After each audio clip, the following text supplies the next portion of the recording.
성경 말씀 한 절씩 교독하시겠습니다. 여호와의 말씀이 아미떼의 아들 요나에게 임하니라. 이르시되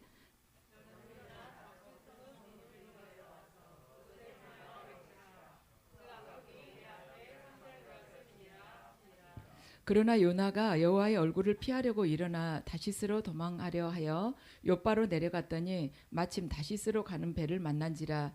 여호와의 얼굴을 피하여 그들과 함께 다시스로 가려고 뱃삭을 주고 배에 올랐더라.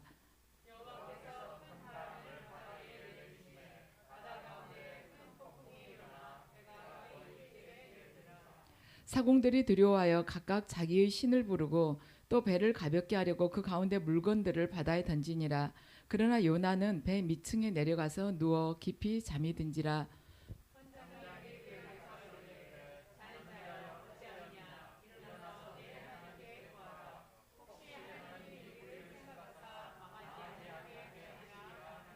그들이 서로 이르되 자 우리가 제비를 뽑아 이 재앙이 누구로 말미암아 우리에게 임하였나 알아보자 하고 곧 제비를 뽑으니 제비가 요나에게 뽑힌지라.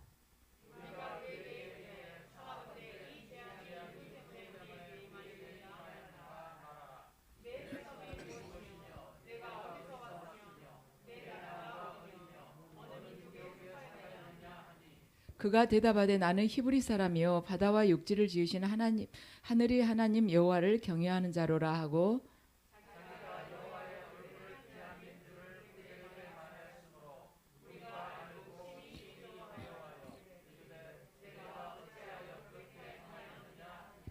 바다가 점점 흉흉한지라. 무리가 그에게 이르되 우리가 너를 어떻게 하여야 바다가 우리를 위하여 잔잔하겠느냐 하니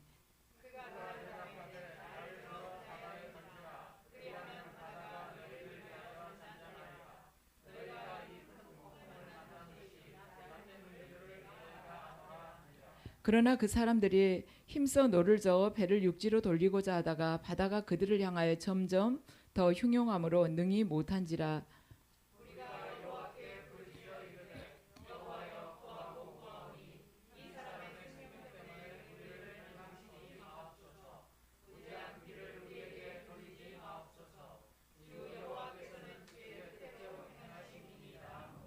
요나를 들어 바다에 던짐에 바다가 뛰노는 것이 곧 그친지라.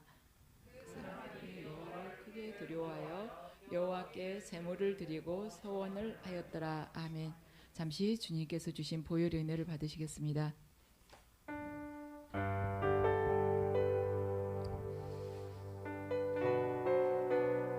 아버지 예배 가운데 주님께서 십자가상에서 흘리신 그 보혈로 임재해 주시옵소서. 이 예배를 통하여 저희들 안에 있는 그 불순종의 영을 아버지 보혈로 씻어 주시옵소서.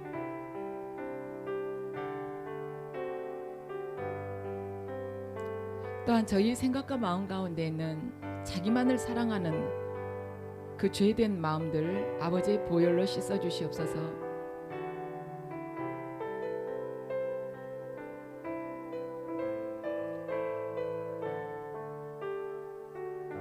저희 안에 있는 교만을 또한 아버지 보혈로 씻어 주시옵소서.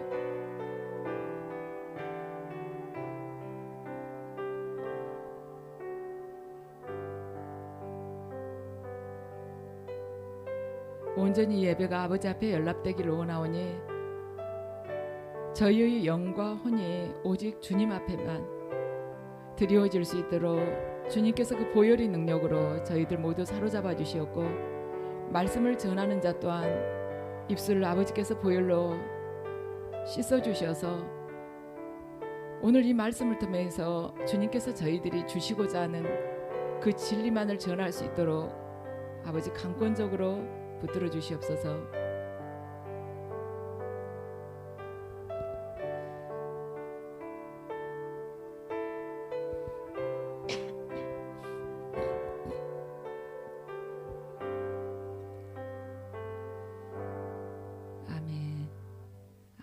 오늘 우리 요나서는 아이들 동화처럼 우리가 많이 알고 있는 이야기입니다. 초등학생들도 다들 알고 있을 거예요. 네, 오늘 제목은 바다에 빠진 요나인데요. 오늘 1장을 통해서 하나님께서 우리에게 어떠한 말씀을 주실지 우리 주님의 그 성령님께 우리 마음을 열어서 주님께 온전히 그 뜻을 은혜를 받기로 합니다. 요나는요 북이스라엘에서 여로보암 2세 때 활동했던 선지자입니다. 근데 열왕기하 14장 25절을 보면요 요나에 대해서 기록이 되어 있습니다. 지금 우리는 요나서를 읽고 있잖아요. 자, 열왕기 하 14장 25절을 함께 읽으시겠습니다. 이스라엘 하나님 여호와께서 그의 종 가데벨 아미떼의 아들 선지자 요나를 통하여 하신 말씀과 같이 여로보암이 이스라엘 영토를 회복하되 하맛 어귀에서부터 아라빠 바다까지 하였으니 아멘. 그렇죠. 요나에게 아미떼의 아들 요나에게 말씀하신과 같이 여로보암 왕 때 영토를 회복했다는 것입니다. 그러니까 요나가 여로보암 2세 때 활동을 했고 요나의 예언이 실제로 정확하게 맞았다는 것이죠. 하나님의 말씀을 전했는데 그대로 성취가 됐다는 것입니다. 근데 요나서는요 총 4개의 장으로 이렇게 구성이 되어 있는데 크게 두 가지로 딱 대비가 됩니다. 1, 2장하고 3, 4장이 이렇게 딱 대비가 돼요. 뭐냐면은 이제 큰 맥으로 나눠보면 2개가 되는데 1, 2장은 요나가 하나님의 얼굴을 피해서 다시스로 도망가는 다시스 여정이고 3, 4장은 다시 니느웨에 가서 하나님께서 원하시는 그 말씀 전하러 가신 그 말씀을 선포해 가지고 하는 부흥을 다시 이루게 되는 니느웨가 영적으로 부흥하는 니느웨 여정입니다. 그래서 1, 2장은 다시스 여정이고 3, 4장은 말하자면 니느웨 여정인 것이죠. 그래서 각 1장 1, 2, 3절과 3장 1, 2, 3절이 구성이 비슷해요. 그래서 1, 2, 3절을 보면은 요나가 니느웨로 가서 그걸 외치라고 하는데 거기를 가지 않죠. 그리고 여호와의 얼굴을 피해서 다시스로 도망을 갑니다. 그런데 3장을 보면은요 요나가 여호와의 말씀대로 다시 일어나서 니느웨로 갑니다. 하나님께서 가라고 하셨을 때요. 그래서 비슷한 구성으로 되어 있는데 여정은 전혀 다르다는 것입니다. 그래서 우리는 이 요나서를 통해서 하나님 앞에서 우리가 불순종을 선택했을 때 도대체 어떤 여정이 펼쳐지는가? 바로 다시스 여정이 펼쳐진다는 것입니다. 그 다시스 여정이 어떤 것인가를 하나님께서 오늘 1장과 2장을 통해서 우리에게 말씀을 하시고요. 그러면 순종하면 어떤 여정이냐? 니느웨로 가는 여정이 펼쳐진다는 것입니다. 그래서 니느웨는 요나의 상상이나 그 능력을 초월하는 그러한 부흥이 일어났다는 것입니다. 그래서 우리가 하나님의 말씀에 순종하게 될 때 영적으로 부흥을 하게 된다는 거예요. 자, 1장 말씀을 보면은요. 그러죠. 여호와의 말씀이 아미떼의 아들 요나에게 임하니라 이르시되 하나님의 말씀이 요나에게 임했다는 것입니다.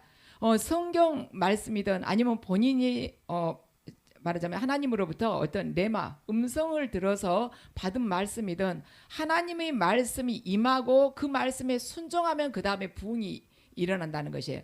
그래서 영적으로 부흥이 일어나기 위해서는 제일 먼저 하나님의 말씀이 임한다는 것입니다. 2절을 보면은요. 2절을 보면 너는 일어나 저 큰 성읍 니느웨로 가서 그것을 향하여 외치라. 그 악독이 내 앞에 상달되었음이니라 하시니라. 하나님께서 그러죠. 니느웨에 가서 크게 외쳐라. 그들이 그 악독이 나에게 상달되었음이라. 그 시대에 니느웨는 굉장히 큰 도시였습니다. 그 시대에는요 10,000명만 그 성읍에서 살아도 큰 도시였어요. 근데 이때 우리가 이 성경을 보면은 니느웨는요 어린애들만 해서도 12만 명이 살았다고 그래요. 그러니까 총 어른들까지만 60만 명이 넘은 셈이죠. 넘었다고 학자들은 보고 있습니다. 근데 예수님 시대에 예수님께서 자라셨던 나사렛이라는 동네는 어느 정도냐면 300명 정도 사는 동네였다고 그래요. 그러면 거기에 비하면 니느웨가 얼마나 큰 도시인지 알 수가 있죠. 아수르의 수도였습니다. 그런데 이렇게 악한 도시를 하나님께서 가서 회개하도록 외치라는 것입니다. 그러니까 어떻게 합니까? 3절을 한번 읽어보시겠습니다. 함께 읽으십니다. 그러나 요나가 여호와의 얼굴을 피하려고 일어나 다시스로 도망하려 하여 욥바로 내려갔더니 마침 다시스로 가는 배를 만난지라. 여호와의 얼굴을 피하여 그들과 함께 다시스로 가려고 뱃삭을 주고 배에 올랐더라. 아멘. 요나가 하나님의 얼굴을 피해서 니느웨로 가라고 했는데 다시스로 간다는 것입니다. 근데 니느웨하고 다시스는 이 위치가 전혀 반대예요. 다시스는 지금 현재 요나가 있는 위치에서요, 동북 쪽이었고 동북 방향에 있었고, 그래서 그쪽으로 800km를 갔어야 됐어요. 그런 말하자면 니느웨는 동북 방향, 요나가 현재 있다면 요나로부터 동북 방향인데 요나가 있는 곳으로부터 거리가 800km 떨어져 있고, 다시스는 완전히 서쪽이었습니다. 서쪽 끝이었어요. 다시스는 지금의 스페인 최남단을 지금 의미하고 있습니다. 그래서 이 다시스는 요나가 거기까지 가려면 3200km를 가야 됐습니다. 그런데 요나가 거기를 가려고 작정을 했다는 것이죠. 그래가지고 요바로 내려갔더니 마침 다시스로 가는 배가 있었다는 것입니다. 우리는 여기서 주의해야 될 것이, 내가 어떤 일을 하나님 뜻에서 벗어난 일인데 하려고 했는데도 딱 요바로 가는 배가 착 앞에서 기다리고 있었을 경우, 형통하다 생각하고 그 길이 하나님이 원하시는 길인가 하고 배 싹을 딱 주고 덜렁 타게 되면은 그때부터는 말하자면 이 다시스 여정이 시작이 된다는 것입니다. 그래서 우리가 육적으로 보았을 때 형통하다고 해서 그것이 하나님 뜻이 아니라는 것입니다.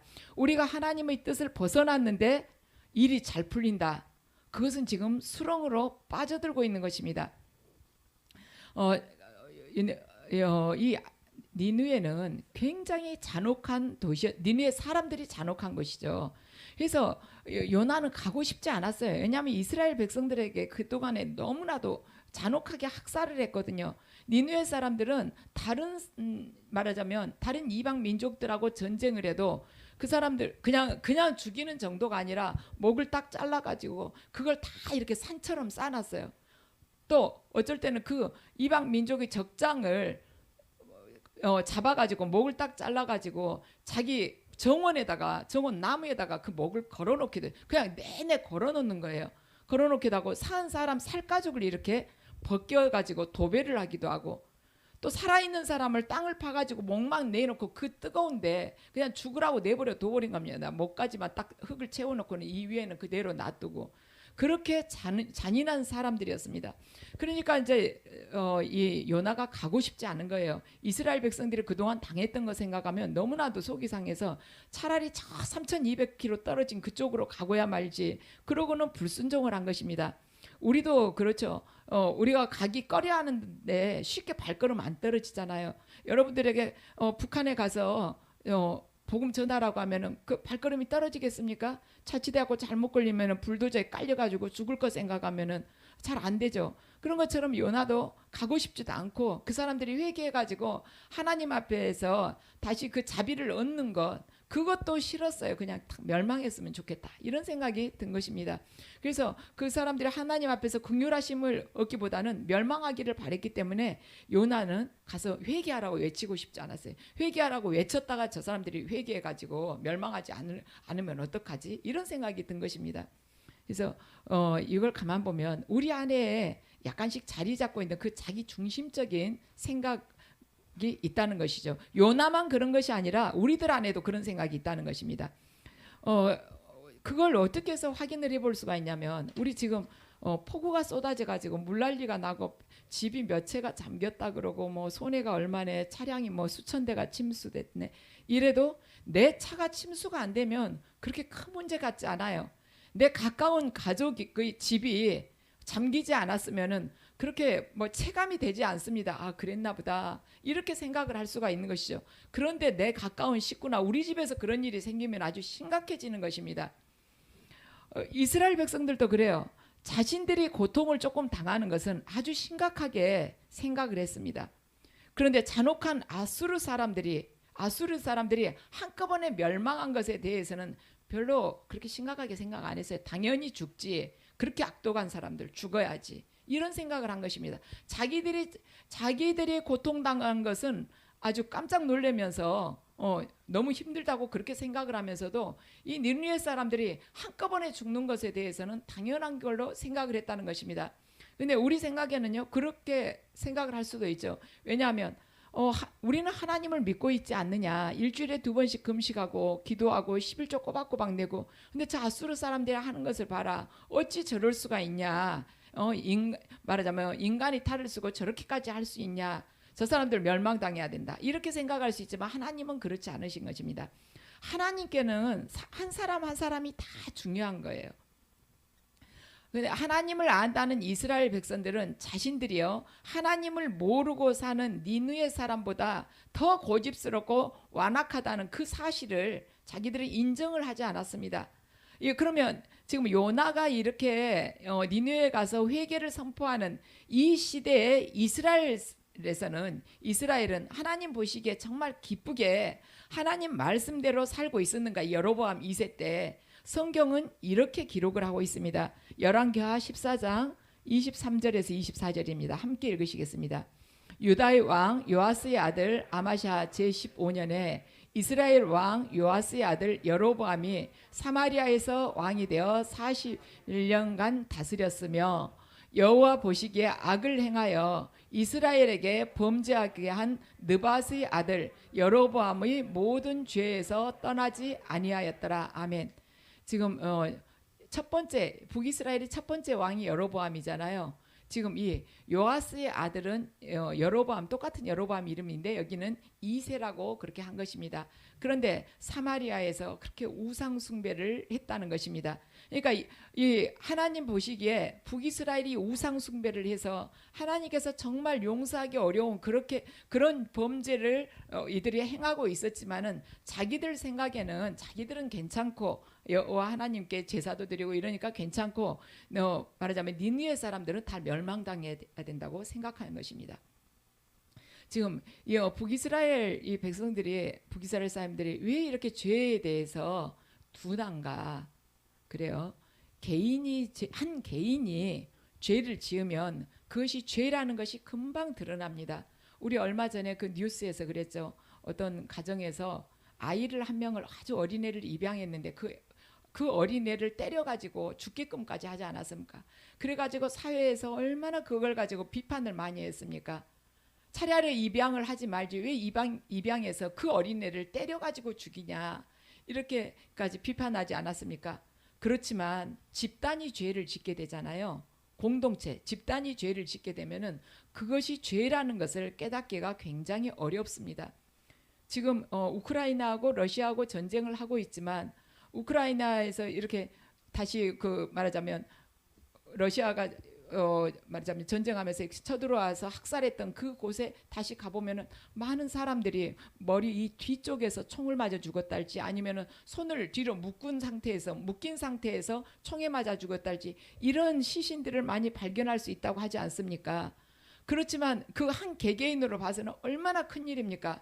그렇지만 이게 국제적으로 큰 이슈가 되지 않고 있는 것입니다. 그래서 집단이 죄를 지으면은요, 이 죄에 대해서 큰 죄라는 것을 깨닫기가 어렵다는 것이죠. 왜냐하면 그렇게 남의 침략에서 무고한 양민들을 잔인하게 학살을 했지만 범죄 사실이 음표된 것이 너무나도 많을 뿐더러 그 국가가 그걸 확 들춰내지도 않고 개개인들도 그걸 학살한 그 개개인들도 입을 다물어 버리기 때문에 공동체가 많은 집단이 죄를 지면은요 그게 별로 안 드러나는 거예요. 한 개인이 입양한 아이를 때려서 죽이면 사회적으로 굉장히 큰 이슈가 되는데 이렇게 집단이 죄를 지으면 그게 크게 느껴지지 않는 것입니다. 그래서 공동체 안에서 범죄를 행하게 되잖아요. 그럼 큰 죄를 안 느껴지는 거예요. 그 안에 내가 속했어도 큰 죄를 안 느껴집니다. 1000명이 속한 그 가운데 내가 같이 속해가지고 죄를 지어도요. 그거 별로 죄책감 느끼지 않습니다. 왜냐하면 죄를 짓기는 했지만 1000분의 1이잖아. 나는 1000명 중에 하나인데 이렇게 생각하기 때문에 그렇게 자기가 얼마나 큰 범죄를 행했는지 그것에 대한 자각이 없다는 것입니다. 그렇지만 하나님은 1000명이 한꺼번에 있어가지고 죄를 지었을 경우는 네 죄는 1000분의 1이야. 이렇게 n분의 1로 나눠주시는 하나님이 아니라는 것입니다. 개인이요. 이제 신앙적인 면에서도 그래요. 개인이 하나님을 떠나서 우상을 섬기게 되면 그 사람이 배교했다는 사실을 다른 사람들이 금방 알아요. 누구는 교회 안 나오더니 어머 불교 믿은데 절에 다닌대. 그러면은 교회 안에서 어떻게 그럴 수가 있어? 어떻게 하나님을 저버릴 수가 있어? 이러면서 금방 알고 우리들이 이야기를 할 수가 있잖아요. 그렇지만 교회가 집단적으로 하나님 말씀에서 떠나버릴 때는 잘 알아차리지 못한다는 것입니다. 이 교회에서 만약에 잘못된 하나님의 말씀이 아니고 잘못된 말씀을 여기서 전하고 있다. 그래도요, 남 잘 못 알아듣는 거예요. 거기 그 교회 좀 여기 사람들이 좀 이기적이고 사랑이 없다 할지라도 예배 가운데 은혜 좀 내리고 그러는데 뭐 좀 어때? 그 말씀 조금 그거 뭐 한 거 우리가 성경 읽으면 되지. 이렇게 생각할 수 있다는 것이죠. 그런데 그게 그렇게 치부해버릴 문제가 아니라는 것입니다. 왜냐하면 만약에 여기서 말씀이 잘못 전해지잖아요. 그럼 우리 한꺼번에 지금 한 방주 안에 시온산교회라는 방주 안에 다 들어있거든요. 이 배가 나락으로 떨어지고 있는데 지금 떠내려가고 있는데 우리가 그걸 못 느끼고 있다는 것뿐이에요. 그래서 이 방주라는 것이 굉장히 중요한 것입니다. 왜 죄 짓는지 모르냐면 그것이 왜 죄로 된 줄을 모르냐. 왜 그 방주가 지금 멸망으로 계속해서 떠내려가고 있는지를 왜 모르냐. 지금 예배는 계속 매주마다 드립니다. 우리 한 개개인을 봤을 때요. 그리고 헌금도 내요. 봉사도 합니다. 선교도 합니다. 구제도 하고 있어요. 그런데 이 전체가 이 방주가 잘못된 것은 못 느낀다는 것이에요. 왜냐하면 형식은 갖추고 있으니까. 그래서 북이스라엘 백성들이 그때 자기들이 우상 숭배하면서도 하나님 앞에 이렇게 제사 드리지 않냐, 11조 드리지 않냐, 또 내가 얼마큼 남들 뭐 봉사하지 않냐, 희생하지 않냐, 이렇게 생각하면서 죄로 떨어진지를 몰랐어요. 그래서 개인이 교회에서 딱 발길을 끊어버리는 것보다 교회가 집단적으로 말씀에서 떠나는 것이 훨씬 무서운 일인 것입니다. 한꺼번에 멸망하는 거예요. 우리는요, 여기서 잘못된 말씀이 전해져 가지고 이 교회 성도들이 잘못 인도되었을 때 우리 자칫하면은요, 교회에서 말씀을 선포한 그 목사가 잘못이다. 그 사람한테 모든 책임이 있다고 생각할 수 있지만 성경은 그렇지 않습니다. 지도자 책임이 가장 크고 같이 따라가는 사람들도 같이 책임이 있는 것입니다. 성경에서는 분명히 그래요. 거기에 대해서 하나님께서 말하자면 징계를 하시고 심판을 하신다는 것입니다. 그래서 우리가 내가 지금 속한 공동체, 내가 속한 이 사회가 하나님 보시기에 어떤 곳인지 계속 이 하나님의 말씀을 놓고 계속해서 분별해야 되는 것입니다.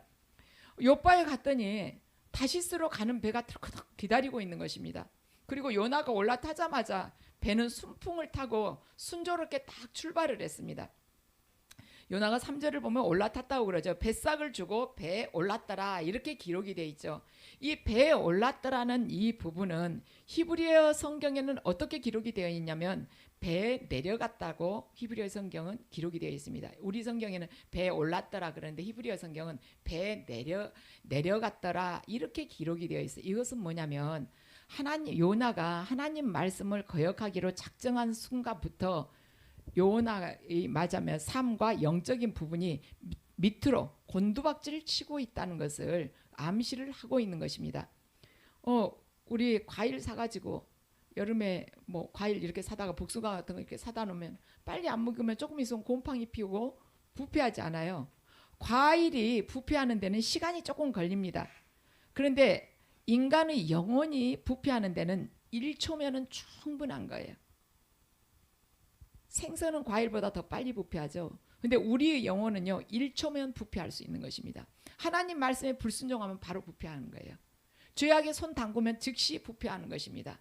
그래서 우리 영혼에 대해서 우리는 계속 민감하게 하나님께서 바라보는 시선으로 냉정하게 바라보면서 계속 진리에다만 이 영혼의 이 나침반 영혼의 바늘을 계속 진리에다 하나님 말씀에만 맞춰야 된다는 것입니다. 하나님의 말씀을 내가 들었다. 하나님의 말씀을 들은 자는 말씀을 들은 자로서 꼭 해야 할 일이 있습니다. 여러분들 내가 하나님 음성 좀 자세히 들어봤으면 이러한 마음속에 그러한 소망이 있지 않습니까? 근데 그걸 못 듣는다 할지라도 여기가 하나님 말씀 다 있지 않습니까? 성경 안에 우리가 말씀을 들었으면서도 순종하지 않을 때 하나님께서 어떻게 하시냐? 몇 번 말씀을 주셨어도 순종하지 않는다. 그러면 하나님께서는 그 사람이 청명함과 분별력을 거두어 가 버리십니다. 그래가지고 자기 도취에 빠지도록 내버려 두는 거예요. 자기 생각 맞은 줄 알고 그냥 살라고 그냥 내버려 두는 것이며, 로마서 1장이 그랬잖아요. 내버려 두셨다고. 그래야 그 사람이 어떻게 하냐? 자기 소견대로 그냥 행하다가 멸망하는 것입니다. 하나님의 말씀에 순종하지 않게 되면은요, 분별력을 반드시 잃게 돼요. 왜냐하면 영적으로 이 어둠이 덮게 되거든요. 여러분들 캄캄한 데서 뭐 잘 보입니까? 안 보이잖아요. 분별을 할 수가 없는 거예요. 그리고 자기 생각대로 다 맞다고 생각을 하고 자기 도취에 빠져가지고 마음대로 행하다가 결국에는 멸망하는 것이죠.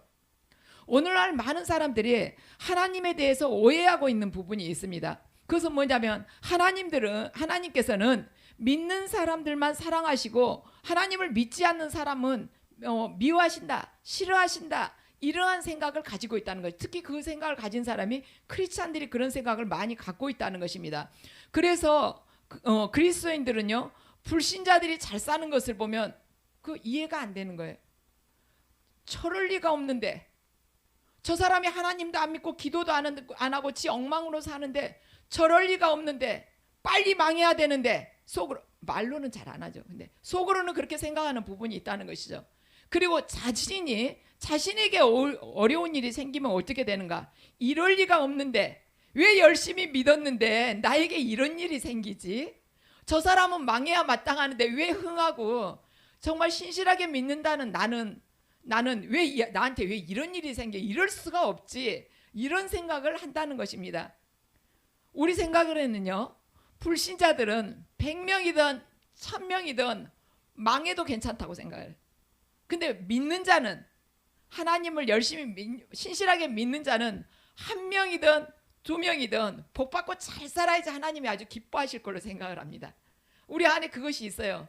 우리들은 복받고 잘 살아야 되고, 안 믿는 자들은 망해도 하나님이 관심 없을 거라고 생각을 합니다. 그렇지만 하나님께서는 불신자들도 사랑하고 아끼신다는 것입니다. 하나님께서는 오히려 믿음이 좋은 사람들 한두 명이 어려움을 당할지라도 믿음 없는 사람들 10명, 100명이 구원받기를 원하십니다. 그 예수 그리스도의 십자가예요. 예수 그리스도 그분 한 분이 죽으심으로 인해서 우리 죄를 대신해서 죽으심으로 인해서 온 인류가 영생을 얻도록 그분께서 그 죽으심을 택하시지 않았습니까? 그래서 우리들 또한 그 길을 가도록 하기 위해서 우리들이 불신자 틈에 섞여서 사는데, 하나님께서는 불신자 틈에 섞여서 사는 자기 백성들을 징계하시면서 그 길을 가기를 원하시는 것입니다. 너희들이 고난을 당한다 할지라도, 너희 믿는 자들, 내 자녀들이 고난을 당한다 할지라도 너희의 그 고난과 죽음을 통해서 불신자들이 구원받기를 원해. 이것이 하나님의 뜻인 것입니다. 4절과 5절을 보시겠습니다. 함께 읽으시죠. 여호와께서 큰 바람을 바다 위에 내리심에 바다 가운데에 큰 폭풍이 일어나 배가 거의 깨지게 된지라. 사공들이 두려워하여 각각 자기의 신을 부리고 또 배를 가볍게 하려고 그 가운데 물건들을 바다에 던지니라. 그러나 요나는 배 밑층에 내려가서 누워 깊이 잠이 든지라. 아멘.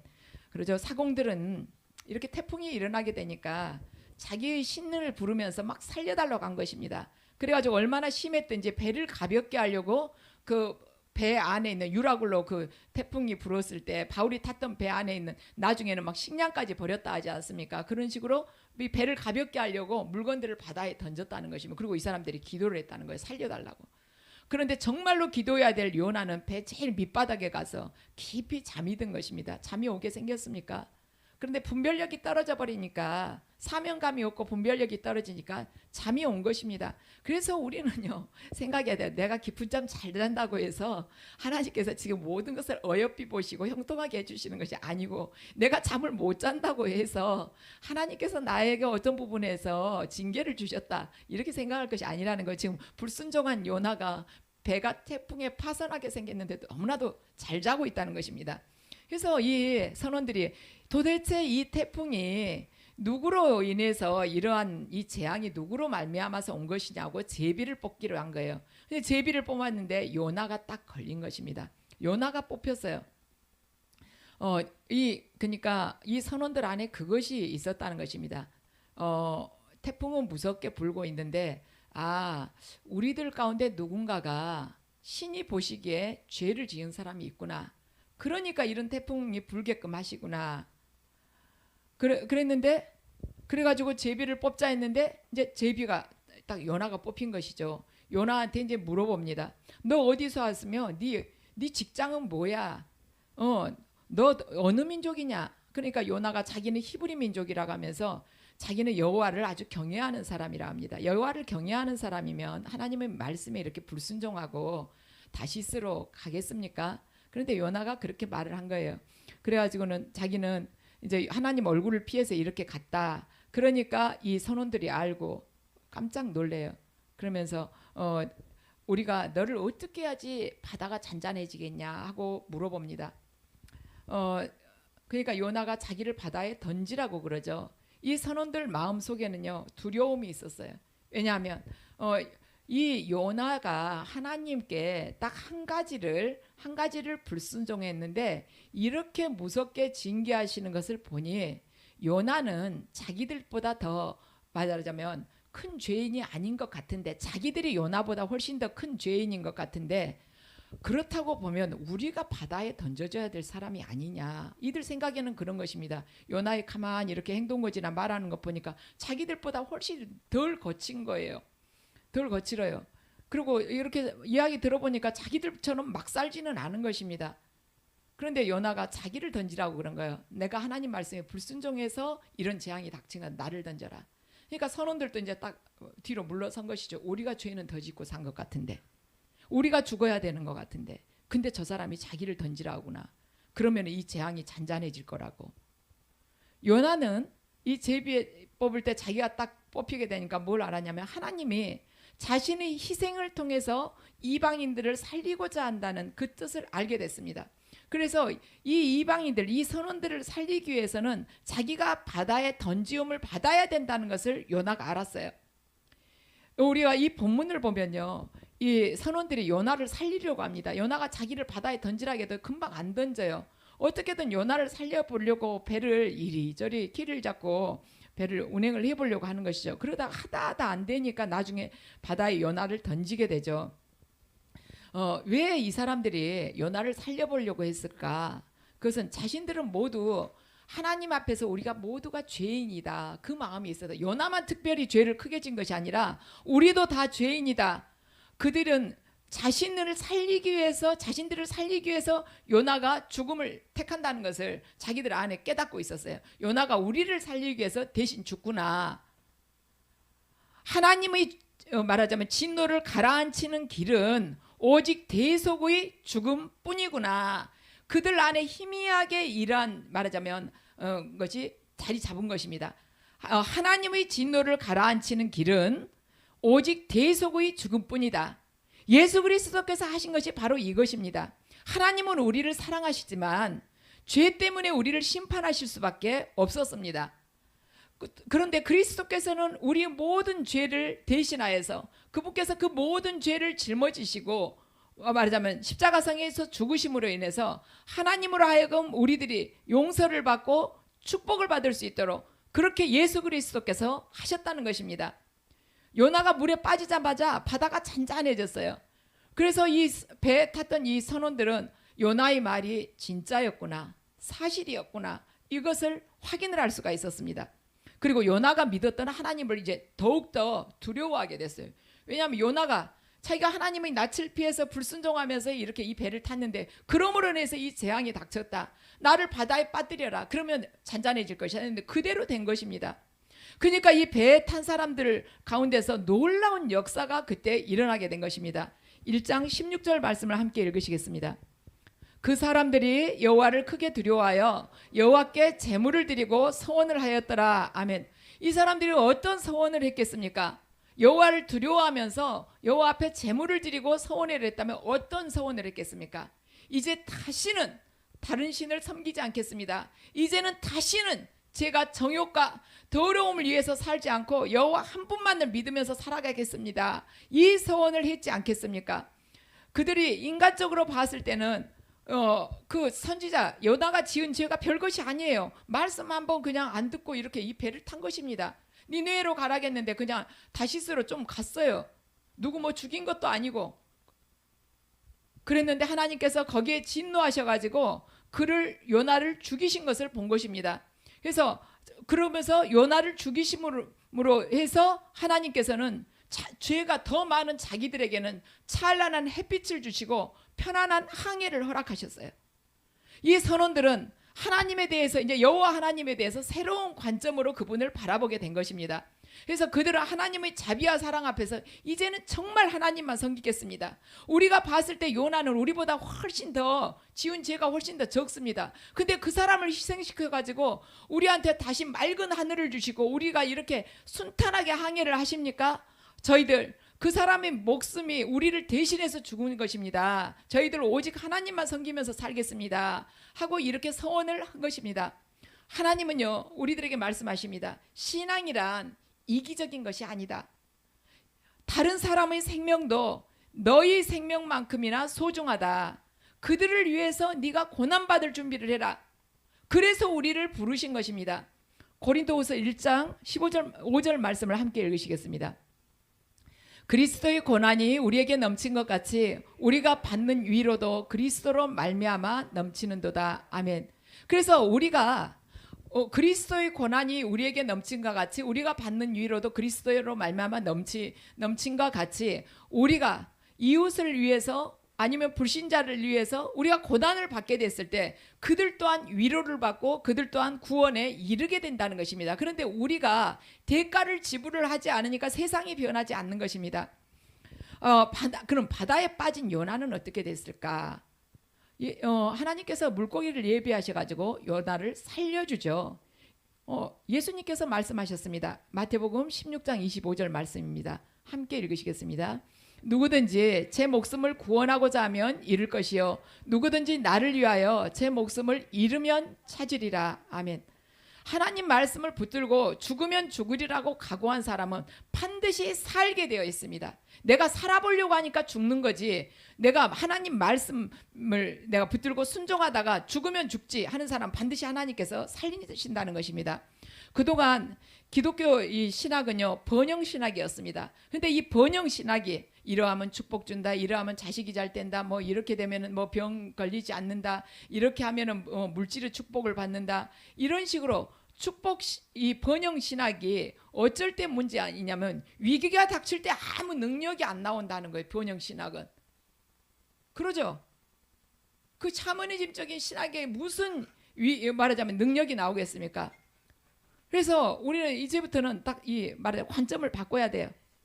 시선을 바꿔야 되는 것입니다. 하나님 말씀을 붙들고 그냥 죽는 것입니다. 우리가 하나님 말씀에 순종하면서 그대로 행할 때는요 그냥 죽을 것 같고 세상 속에서는 내가 폐인이 돼버릴 것 같고 다 망하는 것 같고 무능한 사람으로 취급받을 것 같습니다. 그렇지만 절대 죽지 않는다는 것입니다. 바다에 빠진 요나도 죽지 않았습니다. 그렇지만 죽지 않아요. 죽을 것 같지만 말씀에 순종하게 될 때 모든 것 다 잃고 죽을 것 같고 세상 사람들로부터 무능하다고 손가락질 받을 것 같은데 죽지 않습니다. 그럼 어떻게 되느냐? 아주 무섭게 변화되는 것입니다. 그 사람이 다시 말하자면 그 고난을 통과해 가지고 나오게 되면은 세상이 감당할 수 없는 그런 용사가 되는 것입니다. 내가 고난 앞에서 환난 앞에서 나를 내던지지 않으니까 내가 용사가 안 되는 거예요. 내 믿음이 그래서 크지 않는 것입니다. 믿음은 고난을 먹고 자라는 것이고 믿음은 땀을 먹고 자라는 것이고 믿음은 피를 먹고 자라는 것입니다. 근데 우리가 피도 흘리지 않고 땀도 흘리지 않고 고난도 겪으려고 하지 않으니까 믿음이 항상 그 자리에 누렇게 떠가지고 믿지 않는 세상 사람들을 우리가 살릴 수 있는 길이 무엇인가? 그것은 우리 그리스도인들이 믿지 않는 자의 구원을 위해서 우리가 고난을 두려워하지 않을 때 이 선원들처럼 여호와 하나님을 두려워하면서 하나님 앞에 서원하는 자가 된다는 것입니다. 그래서 우리들이 살아가면서 내가 이 고난이 나에게 왜 닥쳤는지 이유 모를 그런 고난이 닥칠 때가 있어요. 우리가 이유 없이 고난을 당하게 될 때 그때 하나님을 원망을 할 것이 아니라 이 고난을 통해서 반드시 구원받는 자들이 있다. 그 확신을 해야 된다는 것입니다. 창세기 요셉을 보세요. 요셉은 그 의로운 고난을 통해서 그의 가족들이 모두 구원을 받고 또한 애굽 사람들까지도 다 살리지 않았습니까? 의미 없는 고난은 없는 것입니다. 그래서 나는 이제는 살아가면서 하나님 말씀 붙들고 내가 한복판에 바다 한복판에 몸을 던지우리라, 그렇게 생각을 할 때 다른 사람들도 살릴 수가 있다는 것입니다. 그리고 다른 사람들을 살릴 뿐만 아니라 그때 내 자신도 살게 되는 것이에요. 이 말하자면 이 풍랑 속에서 요나가 자기가 이 선원들을 살리기 위해서 죽지 않았다면 이 사람들은 한꺼번에 다 죽었을 것입니다. 그런데 내가 죽음으로 인해서 이 사람들을 살려야겠다고 하니까 결국 요나도 함께 살게 된다는 것입니다. 나 혼자 살려고, 나 뭐 세상에 어찌되든 불신자들 어찌되든 나 혼자 살고 봐야겠어, 같이 죽는 것입니다. 근데 내가 그들을 살리기 위해서 내가 죽어야겠어야 할 때는 함께 사는 것이죠. 그래서 그 삶이라는 것은, 그렇게 해서 살아나는 삶이라는 것은 단순히 육의 목숨을 연장하는 데 그치지 않고 나와 이웃이 획기적으로 변화됨으로 인해서 온 세상을 변화시키는 그런 능력이 흘러나온다는 것입니다. 그래서 저와 여러분 모두가 이 말씀을 붙들고 그 말씀을 향해서 나아가면서 죽으려면 죽으리라, 내가 바다 한가운데 던지움 받으면 던지움 받으리라 하는 그 각오로 나아가게 될 때 세상이 감당할 수가 없는 그런 그리스도의 용사가 될 것입니다. 그래서 여러분과 저 모두가 그런 용사로 거듭나시기를 예수 그리스도의 이름으로 축원합니다.